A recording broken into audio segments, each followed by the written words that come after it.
Hola, this is Lisa McCall, physical therapist, posture princess, lover of movement. That's my little tagline, I guess. Today, we're going to talk about why do we always feel like our hips are tight, and what does that mean? I've met a lot of people, including myself, over the years that have felt tightness in the front of the hip. And sometimes we don't even know where that tightness is. Well, is it here in the front, or is it in here in the groin, or is it even any of that? I just know that I don't feel really good in here. Sometimes you don't really even know that your hips are tight until you try to stretch them. You may just know that they're not very comfortable, or you may actually have some pain in other areas that is a reflection of hip tightness. Well, let me explain something to you about one area of the body that tends to be very tight on people over the years that I've treated them, and the more that they move different as I teach, it just goes away. And if you're not familiar with the hip flexors, it's called the hip flexors, meaning there's more than one. There's the rectus femoris, and then there's other ones that cross. No, that one doesn't cross. Actually, they're ones that cross the hip joint. So we have our quads, and they cross over, and right here, they cross the hip joint. They're very powerful muscles. So you can pick your leg up and down and feel them. Just do that. You pick one leg up, you can feel those guys right there and right there. They're very good for climbing stairs. Okay? Now, what happens though is they tend to, or this area of the hip flexor tends to get very tight. And actually, it's not the only one. The guys in here called the adductors, the one that brings your leg in, that in there, kind of your groin to your knee. That's your adductor. Here's your hip flexors. Real important area of the body for movement. And when people are very oriented towards following muscles versus structure, they tend to be tight.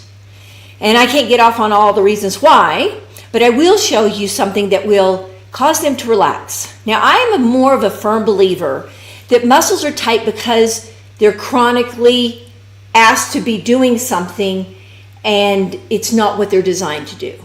For instance, if I'm tight right here in my shoulder and I can't lift my arm, well, it's because my shoulder is sitting in an abnormal place.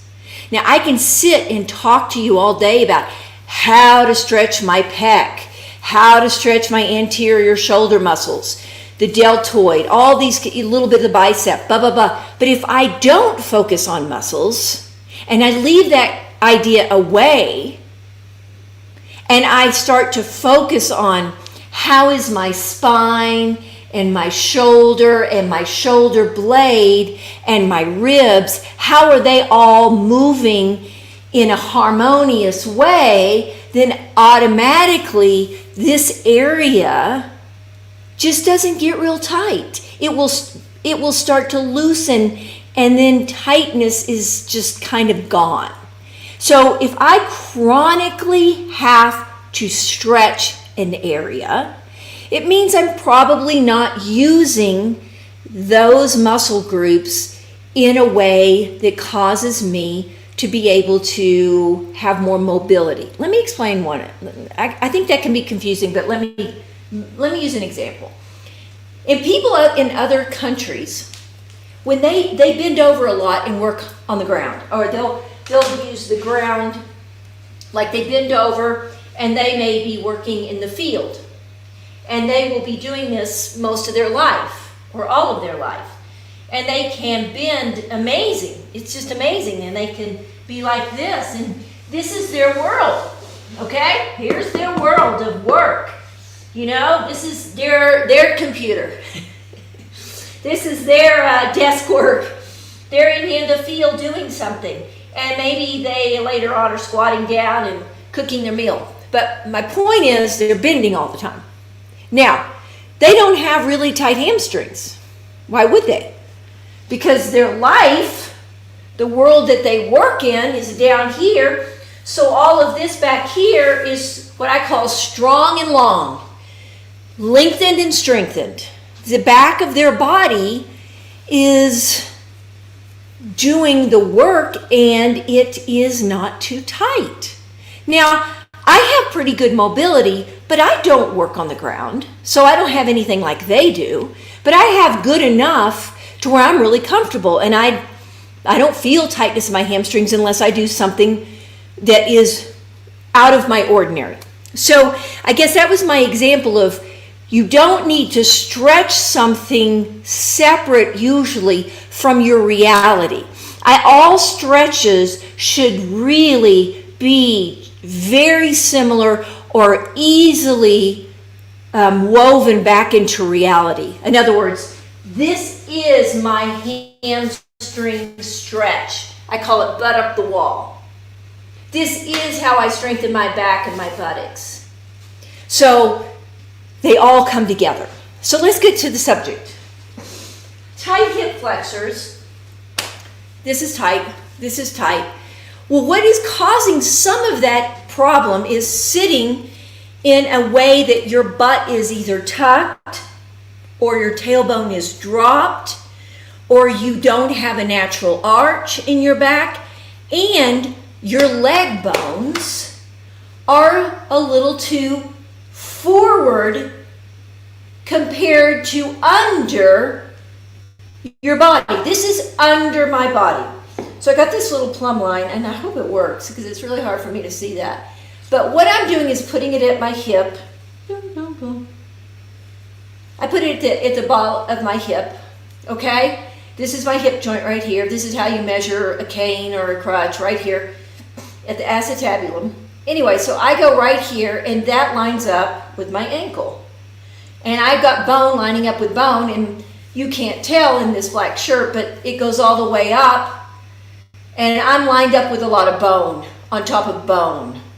Now, this may look to you pretty normal, but for most people, their hips are here.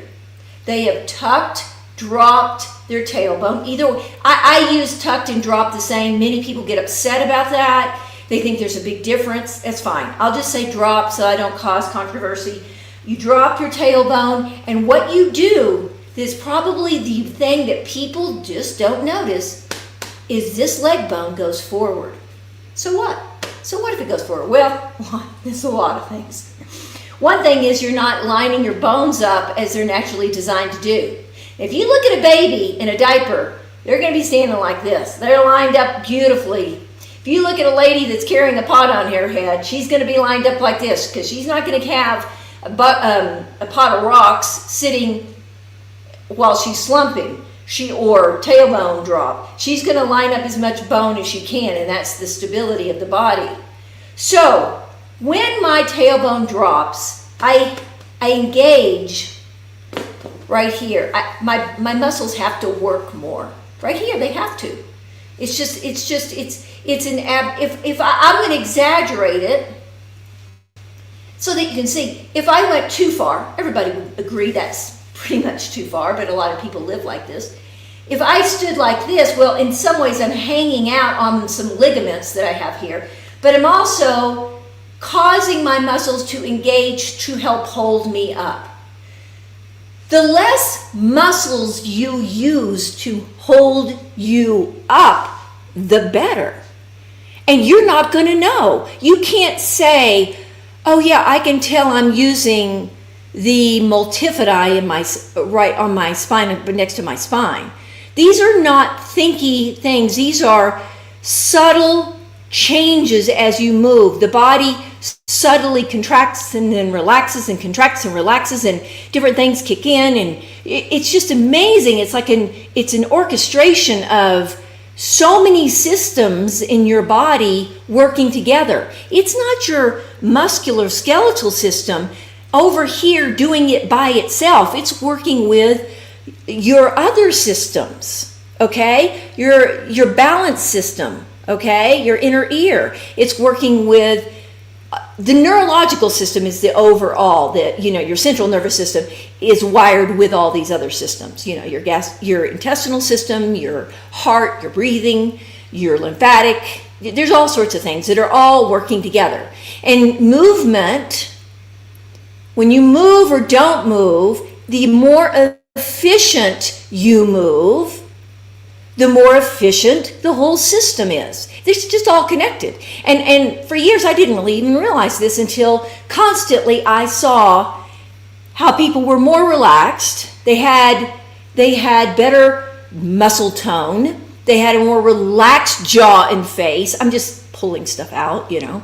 They had less tightness in their hip flexors. They felt more relaxed. It can also affect your bowel movements because you're not all tense here. There's so many ways in which being stacked in your bones creates more efficiency in all systems. But for sure, one of the reasons people have to go in there and work on their hip flexors, you'll see people do this. And they'll work here, they'll get massage therapists to work on them, or they'll work on themselves. Has a lot to do with an idea that the tailbone should be dropped.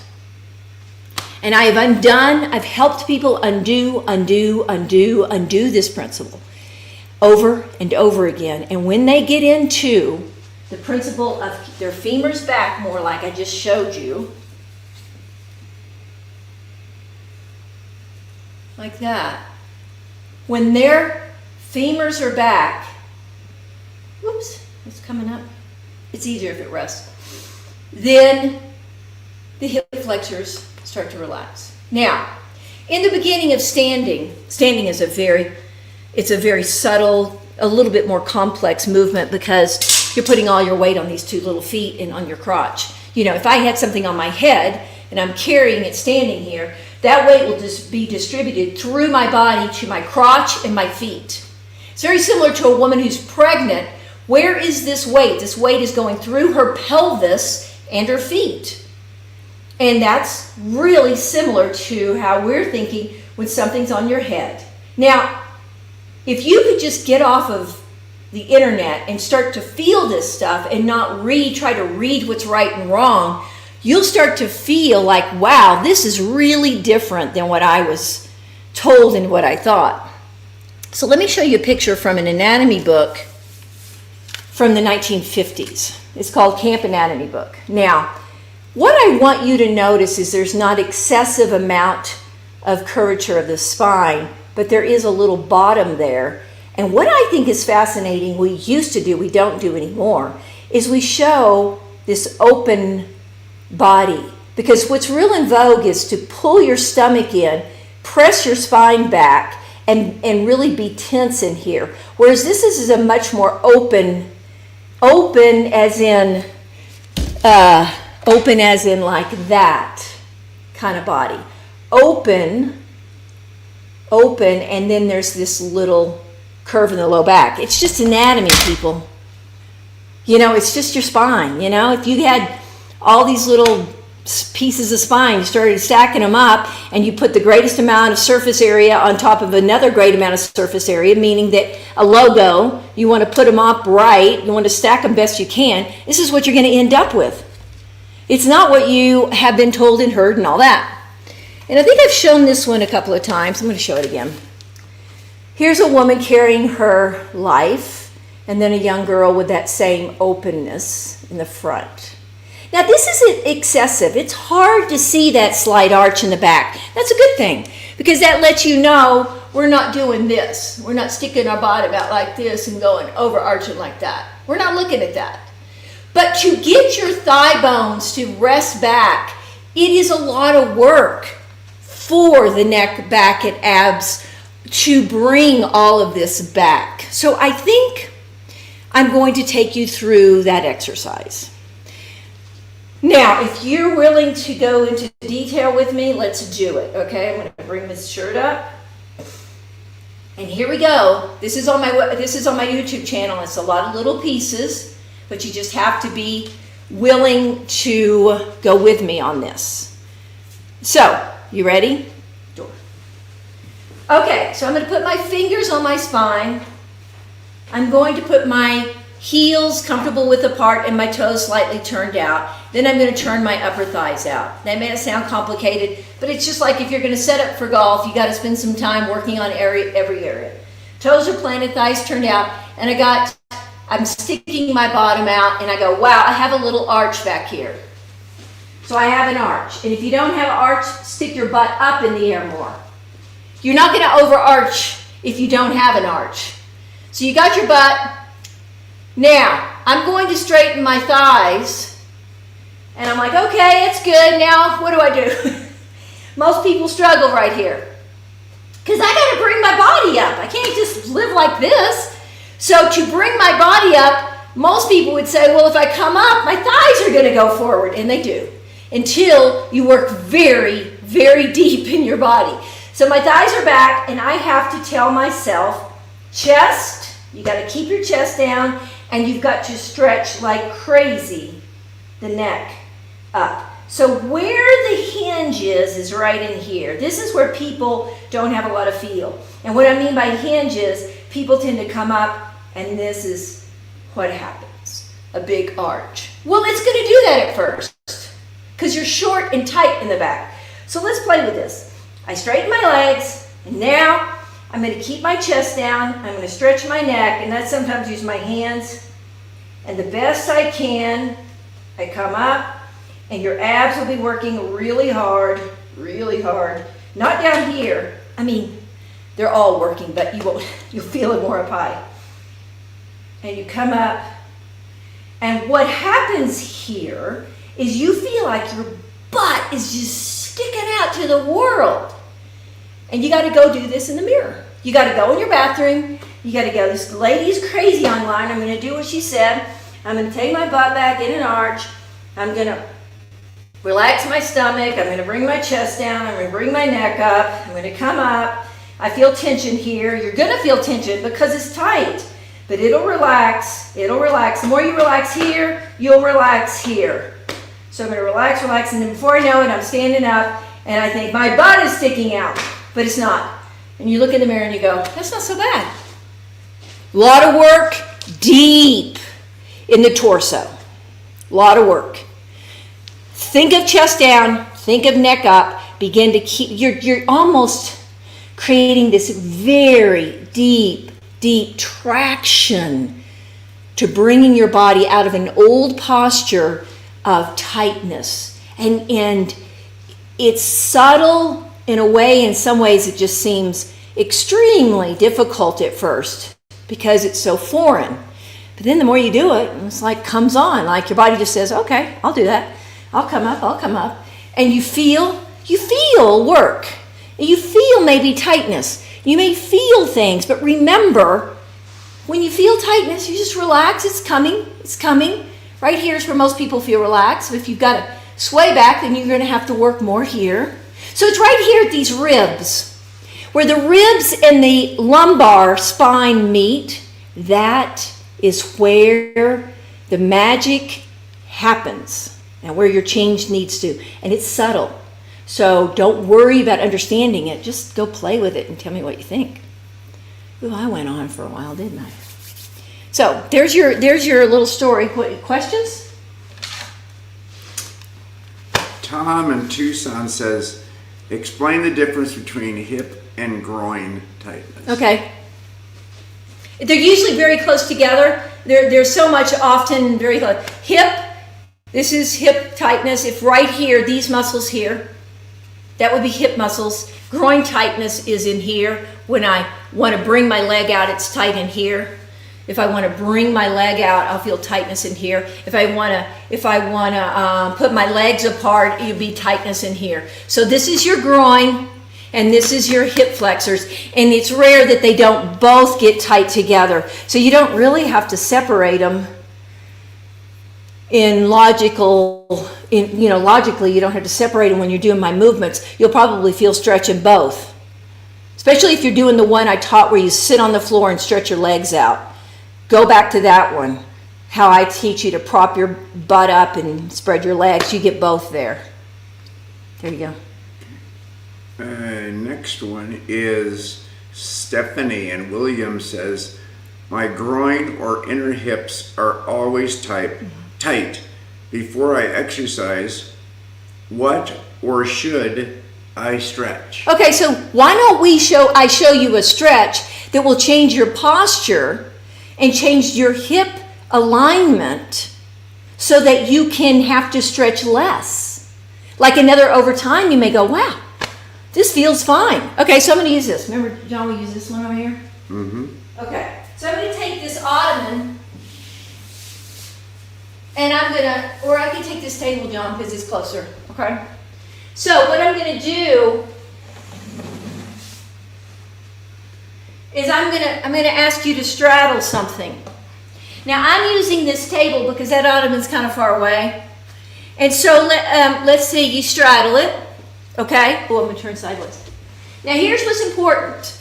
I don't want you to have your butt tucked. I want you to put a pillow here, and I want you to sit on your crotch so that you have a little arch in your back. And if this is, and then stretch. Now, this would probably stretch you. But I'm going to show you what would stretch me. Don't think you have to do this, but just so you can see it. So I'm going to put my legs around this table. And then I sit on my crotch, and my legs are out, and I'm getting this big stretch. Well, I don't really get that big of a stretch, but you could. So I've got an arch in my back because I have a pillow under my butt. I'm sitting on my crotch, and my legs are out, and here is sitting. And then you get to stretch your groin, and then your body knows how to sit on the crotch. So more often in life, when you go to sit, if you're sitting on your crotch more than on your tailbone, then what happens is your groin gets strong and long. Strong and long right here. So this is a great stretch before you work out. Stabilizes the back, makes the back stable, strong, relaxes the belly. Here you are. This is real life. Then you can bring your legs in, get up and go. Now that's really wide, but you find something that works for you. Okay, good. Otto in Vancouver says, is it typical to have hip tightness on one side more than the other? Yeah. Mm-hmm. And I find that is just the way we are anatomically. Sometimes it has to do with the way we sit. Some people will cross one leg over the other. Another thing that causes hip tightness is people sit and they cross their legs and they slump over like this. Or they sit up or whatever. This is a really very big problem with hip tightness. Just crossing your legs like that. How can you solve that problem? Cross your legs like that. And you probably will put one leg up and go, wow, that's not hard. And then you go like this and you go, oh my gosh, I can't keep my back straight. And you try to keep your back straight and you bring your leg up and you go, wow. So do the wow one. Do the wow side. Stretch the tight leg, try to hip more. It'll help balance your spine and your body out. Everybody usually has a tighter side. I don't know if that's our culture, or I would love to visit someday a culture where they live off the land and I could just see if they carry that same thing. You know, it just depends. But we do in a Western society. Barry in Scottsdale asks, does the thigh forward position, is it due more to my spine slumping as much as dropping my butt? I would say they're both because they're so tightly connected. Watch this. Now, since I don't know you, I don't know if you have a really tight upper back. So let's say you've sat at a computer a long time and your upper back's really tight like this. Well, your tailbone's going to be down. There's no other way it can be. But let's just say you've kind of got a thigh forward and you just have a little slump with your upper body. So I don't know if your upper back is more of the issue. I see this a lot with some people sitting at computers for years. And I can see that it's in here more for them, and it takes a while to get their hips back because that part of their upper spine is so stiff. So they work together. So you work your hips, you will be working your upper spine. There's no separation in that world. Peter in St. Louis says, since I sit so much, what can I do to stretch my hip muscles because I feel so tight in my hips when I get up? Okay, I'm going to show you. Can I get your saddle chair? I'm going to just show you a chair that I think sometimes, not always, but sometimes it's easier for people just to have a chair that will help them sit better with the posture we have in our Western society. Now, I wouldn't sit here all day in this. It could be very taxing, but this is called a saddle chair, and you'll see hairdressers have them a lot of times. And so what you're going to do is you'll straddle this saddle chair, and you're sitting forward on it. You don't slump on it. You sit on your crotch, and then you're there, and you can work. Now, your back is straighter. You're going to wear out. The upper back for most people gets really tired because it's naturally slumped, and then when you sit like this, it starts to have to work. So it can get tired up here. So you get out of it and get in another chair and lean back in another chair, and I show you how to lean back in a lot of my videos, how to sit back. And so you can go from this to leaning back in a chair at a desk. I think leaning back in a chair is good. It causes your back to relax and straighten. And so look at those videos and then jump on one of these saddles, because baby, oh baby, your legs will be open more. They really will. You can just eliminate it by getting, and I'm telling you, there's a million of these online. There's a lot of them for like hairdressers and people that do nails sit on those things. Yeah. Darlene in San Diego says, when I pull my thighs back, I automatically lock my knees, which I don't think is good. What do I do? Okay, so this is a little dance I had to deal with too. So you take your thighs back and your knees locked out. I get that.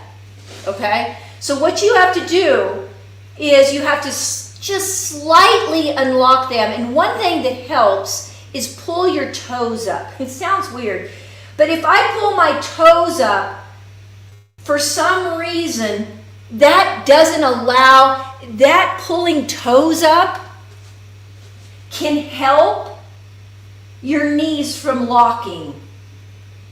Now, if you're super, super hypermobile, then I don't know if that'll help. But if you pull your toes up, that's another way to get your thighs back. You could just stand right now. You could just stand. Everybody just stand. Don't do anything, and just pull your toes up, and you'll start to feel your thighs go back. It's a great exercise for your feet too, because feet just don't get enough. They don't get enough movement, and they don't get to work enough. So pull your toes up, and that may help. But if you unlock, you just barely unlock. And the more that your thigh bones begin to line upright, stretch my neck, chest down, they stop locking. They just start finding center. So if the only thing you do is pull your toes up, that's good. Pull your toes up and see if they unlock. Last but not least, Wally in Seattle says, I go to yoga. Everybody can get cross-legged sitting. That's a joke for me. What can I do? I would start in a saddle chair. If you're that tight in your hips, start with something that's user-friendly, that's kind to your body, something that you can use, maybe like this, and you sit like this, and you start to do that. And the other, what I would do is, once you've done that some, I would sit and I would work on crossing one leg and being tall. Right now, for most people, if they do this, they're working their upper back because their hip is so tight that they try to pick their leg up and they're like this. Let me turn sideways. They're like this. So you work on being tall, and that stretches your hip. So those are the two things you can work on. A chair that will start to change your posture, and everybody else may have a lot of mobility, but you have more stability. Okay, there's no chair or table in a yoga studio. No, but this is what he does at home. He's asking, in yoga. Oh, in yoga, get those bolsters. Don't they have bolsters in yoga? Get a bolster and sit on it. So in yoga class, what I would do is get a couple of bolsters. I don't have bolsters, but play like that's a bolster. Does that make sense, John? Mm-hmm. So I would get out a bolster and try to sit. And I wouldn't worry about your legs crossing if you can't get them crossed. Try to be tall. But they usually carry bolsters or blankets, yoga blankets. Just pile them up. And then if you get this good, that's good. And you can try to cross, but I'd be more concerned about being tall and putting blankets underneath you. And then when you go home, work on the things I told you at home so you can have more fun in yoga. Is that good? Mm-hmm. All right. Please email me, lisaann@mccallmethod.com, or go to mccallmethod.com. Let me know your thoughts. What do you want to work on? What do you want to hear? Do you have questions? Do you have answers? I just want to hear from you. So like, share, and what? Subscribe. See you later, alligator.